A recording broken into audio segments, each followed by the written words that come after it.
మధ్యకాలంలో యూత్ అందరూ కూడా బెట్టింగ్స్ రిలేటెడ్ ఇన్స్టెంట్ సక్సెస్ కావాలా ఎవడు పడతారు బై ఇప్పుడు కష్టం అవన్నీ కొడితే లైఫ్ సెటిల్ అయిపోవాలని ఈ యాటిట్యూడ్ ఎక్కువ వచ్చేస్తుంది. నేను చేసిన మిస్టేక్ కూడా ఒకటి ఉంది. నేను 2 బెట్టింగ్ ప్రమోషన్ చేసిన, నాకు దాని తర్వాత చాలా వచ్చినాయి 8. మీరు దీని గురించే మాట్లాడుతున్నారు అన్న. ఇప్పటికి కూడా మీరు గోవాలో చూస్తే కెసినోలో ఒక్కొక్కడు పైసలు పోగొట్టుకుంటున్నారు. అట్లా కూడా చాలా మంది జీవితాలు నాశనం చేసుకున్నారు. మరి దాన్ని ఏమంటారు? అది కూడా ఆపాలి. నేను 100% నేను 2 చేసిన వీడియోస్ ఏతున్నాయో నేను తప్పు పని చేసినా అది నేను రియలైజ్ అయినా నేను ఇప్పటికి కూడా చెప్తా, బెట్టింగ్ యాప్ అనేది బేసికల్లీ చాలా పెద్ద తప్పు. అది సరే, నన్ను తిట్టుకునే వాళ్ళు తిట్టుకున్నారు, అదంతా నేను పట్టించుకోను. ఎందుకంటే నన్ను తిట్టుకున్నారు, ఓకే, బికాజ్ నేను చేసినా కాబట్టి దే డిజర్వ్ దట్. బట్ చాలా మంది దాని మీద అబ్యూజింగ్ లాంగ్వేజ్ యూజ్ చేసుకుంటూ మాట్లాడారు. ఒక పర్సన్ ఉగ్రవాదులు అని చెప్పేసి కూడా నన్ను ఒక ఫోటో పెట్టి ఎప్పుడో ఇక్కడ అటాక్, కాశ్మీర్ లో అటాక్ జరిగిన దానికి నాకు లింక్ పెట్టి కూడా నేను చాలా డిప్రెషన్లోకి వెళ్ళిన. సినిమాలో డబ్బులు పోగొట్టుకున్నా. మా mummy she passed away. Last year నాకు ఇంకో ఇన్సిడెంట్ జరిగింది, 3 ఇన్సిడెంట్లు. ఆ 3 ఇన్సిడెంట్ నుంచి నేను మళ్ళీ స్ట్రాంగ్ గా మళ్ళీ గెట్ బ్యాక్ అయినా అంటే కేవలం ఒకటి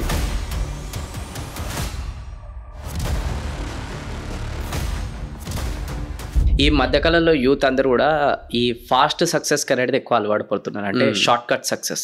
అదే ఇన్స్టాగ్రామ్, యూట్యూబ్ అనేది కాకుండా కూడా ఫాస్ట్ సక్సెస్ అని అంటే ఫాస్ట్ నేమ్ ఫేమ్ అనుకోండి, ఫాస్ట్ డబ్బులు సంపాదించాలనుకోండి, లేదంటే ఈ బెట్టింగ్స్ రిలేటెడ్ అనుకోండి, ఇన్స్టెంట్ సక్సెస్ కావాలా ఎవడు పడతారు బై ఇప్పుడు కష్టం అవన్నీ. మనకు అంత ఓపిక లేదు, అంత ఏం లేదు, కొడితే లైఫ్ సెటిల్ అయిపోవాలని ఈ యాటిట్యూడ్ ఎక్కువ వచ్చేస్తుంది. లేదన్న, అంటే దానికి మీరేమంటున్నారు నాకు అర్థం కావట్లేదు. అంటే ఎట్లయిపోయిందని అంటే ఈ మధ్యకాలంలో ఇప్పుడు చెడు ఎట్లుంటుందో మంచి కూడా ఉంటుంది, మంచి ఎట్లుంటుందో చెడు కూడా ఉంటుంది కదా. అట్లా ఈ నెంబర్ ఆఫ్ సంఖ్య అనేది మధ్యకాలంలో పెరుగుతుంది అనమాట. ఏది ఈజీ సక్సెస్ కి, ఇన్స్టెంట్ సక్సెస్ కి. అంతగానం ఎవడు కష్టపడతాడు, ఇంత పడుతున్నాం సాల్ మనకి లైఫ్ సెటిల్ అయిపోవాలి, లేదంటే డబ్బులు ఇన్స్టెంట్ గా రావాలి అంటే ఎక్కువ కష్టము చూడదలుచుకోవట్లేదు అంటున్నా నేను. ఒకటేసారి కష్టం లేకుండా డబ్బులు అవి ఆగవన్న నా దృష్టిలో. అస్సలు ఆగు, కష్టపడాల్సిందే. ఈరోజు మీకు పేరు వచ్చింది అది అని అంటే, మీకు పేరు వచ్చింది కదా అని చెప్పేసి లేదు ఇంకా కాలమే కాలేదు మనం వెళ్ళిపోవాలి అంటే అవ్వదు. మీరు ఈరోజు ఇంకా సర్వైవల్ కోసమే పోరాడుతున్నారు. నేను పేరు వచ్చినా కూడా ఈ రోజు కూడా సర్వైవల్ కోసమే పోరాడుతున్నా. ఎంత డబ్బు సంపాదించినా ఏమున్నా కూడా నువ్వు లీగల్ గా కరెక్ట్ గా ప్రాపర్ గా సంపాదిస్తే అది ఎప్పటికీ ఉంటది, ఆ హ్యాపీనెస్ ఉంటది అందులో. నువ్వు ఇల్లీగల్ గా సంపాదించింది ఏదైతే ఉంటుందో అది నీకు తెలియకుండానే పోతుంది. అదొక్కటే నేను నమ్ముతా. అండ్ ఇన్స్టాంట్ గా వచ్చేన అమౌంట్ ఏదైతే ఉన్నాయో అంటే కొన్ని మనం చెప్పలేము, కొన్ని మనకు జాక్పాట్ గా తగలచ్చు. నువ్వు తప్పుడు పని చేయకుండా నీకు జాక్పాట్ తగిలింది అని అంటే అది వేరు. బట్ నువ్వు తప్పుడు పని చేసి దీని అమ్మ జీవితం నేను తెలివి ఉపయోగించి ఒకరిని తొక్కి ఒకరిని నేను ఒక ఇది చేసేసి నేను డబ్బులు సంపాదించాలి అని చెప్పేసి ఏదో పైసా ఉంటుందో నా చరిత్రలో ఇంతవరకు లేదు. అదొకటి చెప్తారు చూడండి, కర్మ హిట్ బ్యాక్స్ అనేది. అది నేను నమ్ముతా. డెఫినెట్లీ ఒక డే వస్తుంది నీ పైసా ఎట్లా పోతుందో నీకే తెలియదు. సో ఇన్స్టాంట్ అమౌంట్ ఒకవేళ తప్పుడు దారిలో చూసుకుంటే డెఫినెట్లీ కర్మ will hit back. And definitely ఏదో ఒక రోజు టైం వస్తుంది. అది హెల్త్ పరంగా రావచ్చు, నష్టం పరంగా రావచ్చు, లేదా ఇంకేదన్నా రకంగా రావచ్చు. బట్ అవి ఆగవు అమౌంట్ నా దృష్టిలో. కష్టపడిన అమౌంట్ ఏదైతే ఉంటుందో ఆ కష్టమైన అమౌంట్ నువ్వు ఏదైతే తీసుకుంటావో అది నువ్వు దాన్ని ఎలా యూటిలైజ్ చేసుకోవాలి ప్రాపర్గా అనేది నీ మైండ్లో ఉంటుంది. నీకు ఈజీ మనీ వచ్చినప్పుడు ఈజీగానే ఖర్చు పెట్టేస్తావు. దాన్ని దాచిపెట్టుకోను, వచ్చింది కదా మనం ఇట్లానే వచ్చింది కదా అని చెప్పి తెలియకుండా నీ మైండ్ ఇది అవుతుంది. మీరు చెప్పండి, మీరు ఒకవేళ సేమ్ క్వశ్చన్ అడిగితే మీరేం చెప్తారు దానికి ఆన్సర్? 100%. అంటే నేను నమ్మేది ఆల్వేస్ ఏంటంటే స్లోగా ఎంతైతే కష్టపడి మనం సంపాదిస్తావో అది లాంగ్ టర్మ్ లో ఉంటుంది. ఈజీగా వచ్చిన ఏదైతే డబ్బు ఉంటుందో అది షార్ట్ టర్మ్ లో ఉంటుంది. దానికి ఇంకొక ఫామ్ లో కూడా ఏం నేర్చుకున్నామని అంటే మనము ఈ డబ్బు ఎవరైతే నేను ఎక్కువ స్కిల్స్ అనేది నేర్చుకుంటా, దానికి నేను లేట్ అయినా పర్వాలేదు తర్వాత సంపాదించుకుంటా అంటారు కదా, వాళ్ళు ఎప్పటికైనా ఎదుగుతాడు. అదే చెప్తున్నా. If you follow the success money will ఆ మనీ అనేది definitely it comes to you. If you follow money then success రాదు, అంతే. అది ఆగదు. నువ్వు డబ్బు వెనకాల పరిగెత్తకు, నువ్వు సక్సెస్ వెనకాల పరిగెత్తు. సక్సెస్ వస్తేనే నీ వాల్యూ పెరుగుతుంది. నీ వాల్యూ పెరుగుతుంది, నీ వాల్యూకి డబ్బులు వస్తాయి, నీకు కాదు. కరెక్ట్. మనిషి వాల్యూకి డబ్బు ఉంది, మనిషికి కాదు. మనిషి వాల్యూ ఎప్పుడు ఉంటుంది? నువ్వు సక్సెస్ తెచ్చుకుంటే. నువ్వు సక్సెస్ తెచ్చుకో, సక్సెస్ వెనకాల పరిగెడుతున్నావు అనుకో, డబ్బు వస్తుంది. నువ్వు డబ్బు వెనకాల పరిగెత్తినావు అనుకో అది కొన్ని రోజులే ఉంటుంది, అప్పటి మందమే. తర్వాత నేను ఎవడు చూసి నీకేం చేస్తాడు? ఎవడు ఏం చేయడు. నేను చేసిన మిస్టేక్ కూడా ఒకటి ఉంది. మీరు అడుగుతున్నారు కాబట్టి చెప్తున్నా. ఇన్స్టాంట్ అమౌంట్ అంటే నేను బిగ్ బాస్ బయటికి రాగానే నాకు ఫ్రాంక్లీ స్పీకింగ్ ఈ బెట్టింగ్ యాప్స్ గురించి నాకు అంత తెలీదు, ఇంత ఇంపాక్ట్ అవుతుందని. నేను 2 బెట్టింగ్ ప్రమోషన్ చేసిన, నేను చేసిన, నాకు తెలీదు. నేను 2 చేసినప్పుడు నేను రియలైజ్ అయిన తర్వాత అరే బెట్టింగ్ హరామ్, it's not a good thing in Islam also. So అది సపోర్ట్ చేయడం నాకు ఇష్టం లేదు. ఇక దాని తర్వాత నేను ఇంకా మానేసిన పూర్తిగా. అదే నాకు దాని తర్వాత చాలా వచ్చినాయి, 4 కంపెనీ నుంచి నాకు చాలాసార్లు ఫోన్లు వచ్చినాయి. ఈవెన్ నేను లైవ్ లో కూడా చూపించిన ఇది. నాకు అందులో అక్టోబర్లో కూడా నాకు ఒక బెట్టింగ్ యాప్ వచ్చింది. సోహెల్ ఇట్లా బెట్టింగ్ యాప్ గురించి అడుగుతున్నాను, నేను చేయను, దానికంటే బిఫోర్ అడిగి నేను చేయను. తప్పు తెలుసుకొని చేయొద్దు, దీనివల్ల ప్రాబ్లం అని చెప్పేసి తెలుసుకున్నా. సో తెలుసుకున్న తర్వాత నేను రియలైజ్ అయింది ఏంటంటే ఇన్స్టాంట్ అమౌంట్, ఇందాక మీరు మాట్లాడి ఇన్స్టాంట్ అమౌంట్ గురించి చెప్తున్నాను. నాకు ఇన్స్టాంట్ అమౌంట్ ఎట్లా వచ్చినా అట్లనే పోయినాయి. ఇది కూడా చెప్తున్నా, తప్పు తెలుసుకున్నా. తర్వాత నేను ఇంకా నాకు ఎంత డబ్బులు ఇస్తా అన్నా కూడా నేను చేయలేదు. 8 లక్షలు ఆఫర్ చేసారు, 8 lakhs ఆ టైంలో. నాకు సినిమా రిలీజెస్ అవుతున్నాయి, అప్పుడే సినిమాలు రిలీజ్ అవుతున్నాయి. ఆ టైంలో నాకు 8 lakhs ఆఫర్ చేసి చేయను నేను అని అన్నా. సో నేను తప్పు తెలుసుకొని చేయొద్దురా బాయ్ బెట్టింగ్ యాప్స్ అనేది. నేను ఇప్పటికి కూడా చెప్తా, బెట్టింగ్ కానీ లేకుంటే ఇది కానీ చేస్తే మాత్రం నన్ను అడిగితే ఇన్స్టాంట్ అమౌంట్ ఎప్పటికి ఆగదు. యూ షుడ్ స్టాప్ బెట్టింగ్ యాప్సే ఆపేయాలి first thing. And government should take an action on illegal apps. చైనాలో మీకు ఎట్లుంటుంది అంటే కొన్ని యాప్స్ బ్యాన్ అనమాట. నువ్వు ఎంత గిల్లుకున్నా ఏం చేసినా కూడా అక్కడ అలో లేదు, యాప్ అలో లేదు. అట్లా మన కంట్రీలో కూడా ఇలాంటి బ్యాన్ చేసేయాలి. మీరు దీని గురించే మాట్లాడుతున్నారన్న. కెసినో అనేది కూడా it's like A betting only కదా. కెసినో ఆల్సో నీకు చాలా మంది ఆంధ్ర నుంచి నాకు తెలిసినంత వరకు కెసినోకి నేను వెళ్ళినప్పుడు, నేను కెసినో కానీ వెళ్ళినప్పుడు కెసినోకి వెళ్ళిన ఫ్రెండ్స్తో గోవాలో కానీ లేకపోతే నేను యూఎస్కి వెళ్ళినప్పుడు నేను ఒక అన్నతో వెళ్ళి ఉండే జస్ట్ చూడ్డానికి. ఏంది అది ఆ ఏరియా పేరు లాస్ వేగస్. సో అక్కడికి వెళ్ళినప్పుడు అక్కడ కెసినో ఎట్లా ఆడతారు ఏందైనా చూస్తూ ఉంటే ఒక్కొక్కటి పైసలు పోగొట్టుకుంటున్నారు. ఇప్పటికి కూడా మీరు గోవాలో చూస్తే కెసినోలో ఆంధ్ర నుంచి చాలా మంది లక్షలు తీసుకొచ్చి పోగొట్టుకొని మళ్ళా అదే క్రూజ్ వాళ్ళు, ఆ కెసినో వాళ్ళు వాళ్ళకి ఫుడ్ బెడ్ ఇచ్చి అక్కడ నుంచి మళ్ళీ ఫ్లైట్ టికెట్ ఇచ్చి వాళ్ళు పంపిస్తారు. వీళ్ళకి అర్థం కాని ఏంటంటే నేను ఆల్రెడీ అక్కడ లక్షలలో పోగొట్టేసి నీకు ఓన్లీ ₹1,00,000 ఖర్చు పెడుతున్నాడు. ఆ చిన్న లాజిక్ మర్చిపోతా. వీళ్ళేందంటే అరే నాకు ఇక్కడ సుఖంగా చూసుకున్నాడు, నేను వచ్చినా చేసేసుకున్నా. అట్లా కూడా చాలా మంది జీవితాలు నాశనం చేసుకున్నారు. మరి దాన్ని ఏమంటారు, అది కూడా ఆపాలి. బెట్టింగ్ యాప్స్ ఆపాలి, ఈజీ మనీ స్కామ్ అంతే. ఆడితే ఏముంది, అంతే గోవాలో ఆడితే ఏముంది. సో ఇవన్నీ ఆపేయాలి.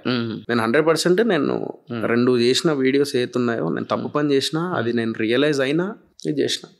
నేను ఇప్పటికి కూడా చెప్తా, బెట్టింగ్ యాప్ అనేది బేసికల్లీ చాలా పెద్ద తప్పు. అది నేను దాన్ని డిలీట్ చేసేసిన. మళ్ళీ చెప్పడం మర్చిపోయినా, నేను ఎక్కువ రోజులు పెట్టలేదు, డిలీట్ చేసేసిన. డిలీట్ చేసిన తర్వాత ఏమైంది, దాన్ని వేరే వాళ్ళు సేవ్ చేసేసుకుని దాన్ని ఇది చేసుకుంటూ వెళ్ళారు. ఆ ఎఫెక్ట్ నాకు మొన్న పడ్డది. ఓకే సరే, నన్ను తిట్టుకునే వాళ్ళు తిట్టుకున్నారు, అదంతా నేను పట్టించుకోను. ఎందుకంటే నన్ను తిట్టుకున్నారు, ఓకే, బికాజ్ నేను చేసినా కాబట్టి దే డిజర్వ్ దట్. బట్ చాలా మంది దాని మీద అబ్యూజింగ్ లాంగ్వేజ్ యూజ్ చేసుకుంటూ మాట్లాడారు.